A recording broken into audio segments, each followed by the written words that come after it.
Fala pessoal do vídeo, quem fala aqui é o Dimas. Estou trazendo um vídeo para vocês de Pikachu e hoje meu pet está pronto. Como vocês podem ver, meu pet está pronto finalmente. Eu comprei meu pet ontem.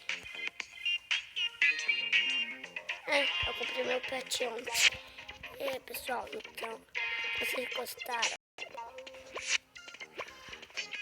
Como meu pet está bom, então tá. Já deixaram um like, se inscrevam no canal, então bora ver o que é.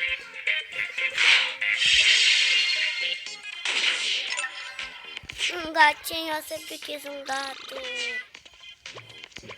Escolheu o nome aqui pra ele. Eu já peguei um carro, porque eu já peguei uns pets aí por aí. Eu não desabaixei o Roblox. Quando eu desabaixei o PKXD e eu tinha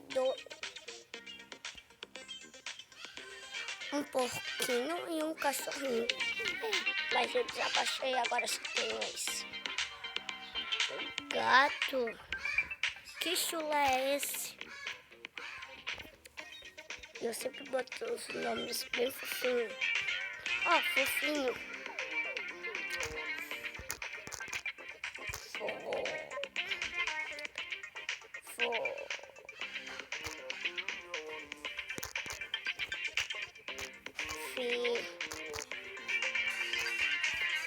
Fofinho.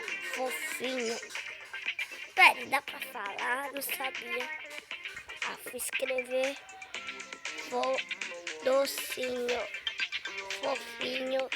Fofinho. Deixa lá. Nome escolhido. Agora eu tenho mais um fofinho.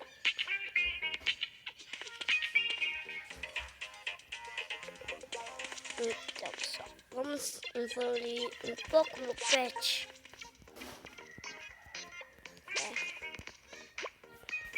Mas também vou mostrar isso pra vocês, ó.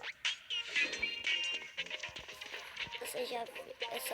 Como tenho de novo um pet, eu vou gastar minhas moedas. Eu vou pra corrida depois mesmo.